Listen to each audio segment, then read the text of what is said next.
이마트는 쿠팡과 알리 등 플랫폼에 치이고 경기 부진의 유동성 위기에 빠진 건설까지 신세계호 곳곳에 빨간불이 켜진 와중에 정용진 회장이 키를 잡게 됐습니다.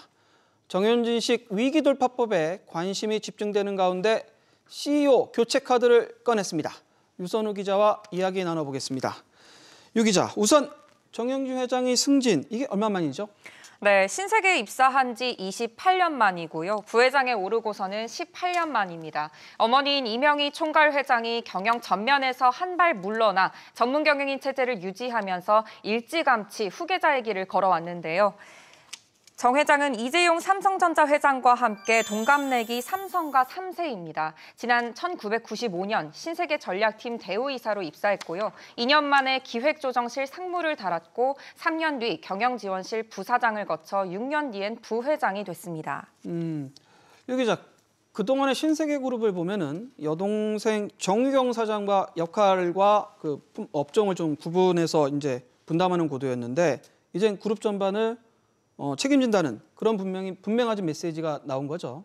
네, 이번 인사에서 정유경 백화점 총괄 사장은 변화가 없었다는 대목에서 그런 해석이 나옵니다. 신세계는 2011년에 마트와 호텔 부문 그리고 백화점과 패션 부문으로 사업을 양분해 정 회장이 마트와 호텔을, 정 사장은 백화점 패션을 담당하며 2015년에 총괄 사장이 됐습니다. 이런 남매 경영이 유지돼 오다 이번 인사로 정용진 체제로의 그룹 개편에 속도가 붙을 것으로 업계는 보고 있습니다. 다만 이명희 총괄 회장이 총괄 회장직과 함께 총수 역할을 유지하기로 해 이전과 큰 틀에서의 그룹 체제 변화는 없을 거란 해석도 있습니다. 지분 구조면에서 봐도 정 회장이 이마트 18.56%, 정 사장은 신세계 18.56%를 보유하고 있고 이 회장은 두 회사 모두 10%의 지분율을 유지하고 있습니다. 그런데 왜 지금 회장에 올랐을까? 인사 시점을 두고 이런저런 해석이 많이 나오고 있다고 그죠? 네, 정 회장은 승진 인사가 난 뒤에 첫 계열사 사장단 회의에서 위기가 있으니 더 열심히 하겠다고 말했습니다. 정 회장도 위기를 언급한 만큼 경영적으로 부담이 클 시점에 회장직에 오른 것을 두고 왜 지금일까라는 말들도 나오는데요. 신세계 측은 정 회장을 중심으로 정면 돌파하기 위한 결정이라고 설명했습니다. 사실 정 회장의 경영 능력을 두고 회의적인 시각도 여전히 있는데 이 위기를 전화위복으로 만든다면 기회가 될 수 있습니다. 그런데 지금 신세계 그룹을 보면은 건설 사업이 그룹의 뇌관이죠. 네, 지난해 이마트 매출은 29조 4천억 원대로 역대 최대였는데 신세계건설의 대규모 손실로 창사 이래 처음 500억 원대 가까운 적자를 봤습니다. 신세계건설은 지난해 말 기준으로 부채 비율이 900%를 넘었는데요.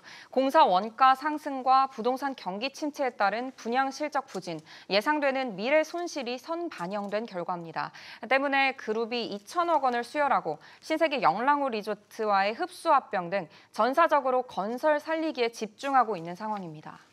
그런데 사실 그 본업인 유통 이 분야도 그렇게 상황이 좋다고는 볼 수 없죠. 네, 그렇습니다. 늘 비교 대상으로 따라붙는 이 쿠팡이 지난해 처음으로 연매출 30조 원을 돌파하면서 이마트를 앞섰습니다. 고물가로 내수 둔화가 계속되는 상황에서 이마트는 물론 쓱닷컴과 G마켓이 쿠팡의 성장세를 따라잡지 못하고 있습니다. 여기에 중국 이커머스까지 복병으로 등장했죠. 알리익스프레스와 테무 등이 쿠팡마저 긴장시킬 정도로 국내 시장에 빠르게 침투하고 있습니다. 이런 상황 속 최근 정용진 회장 승진과 관련해 한국기업 거버넌스 포럼은 승진보다 이마트 주주에 대한 사과와 대책이 필요하다고 지적하기도 했는데요. 포럼에 따르면 이마트 주가는 지난 5년간 59%, 10년 동안은 70% 하락했습니다. 같은 기간 코스피가 23%, 37% 각각 오른 것과 대조적입니다. 여러모로 힘든 상황인데 특단의 반등 카드가 절실해 보여요. 그렇죠. 네. 일단 이마트는 대형 점포와 동네마트, 편의점 3사 간의 통합 작업 등을 통해 올해 실적 반등을 꾀하고 있습니다. 전문가 의견 들어보시죠. 지난해 적자의 대부분의 원인이 이제 신세계 건설에서 발생됐기 때문에 이 부분에서 똑같은 충격만 반복되지 않는다라고 치면은 그래도 흑자 전환의 가능성은 저희는 좀 있다라고 보고 있고요. 경쟁 강도가 여전히 좀 심한 상황이긴 하지만 아무래도 조금 효율화 작업들을 좀 진행을 하고 있는 것으로 확인이 되고 있기 때문에 이쪽에서 얼마나 수익성을 끌어올릴 수 있을지도 좀 지켜볼 포인트가 될 것 같습니다. 정용진 회장은 신상 필벌 카드도 꺼냈습니다. 실적 나쁜 계열사 CEO는 언제라도 교체할 수 있고 반대로 성과를 내면 확실한 보상을 해준다는 겁니다.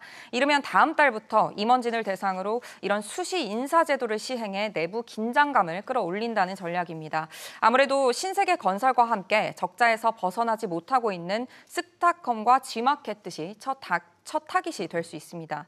지금 국내 유통업계는 중국의 시장을 빼앗길 수도 있는 절체절명의 상황에 놓여 있습니다. 소비자에게 애국심으로 호소하는 시대도 지났습니다. 전통 유통 강자의 저력을 확실하게 보여줘야 할 때입니다.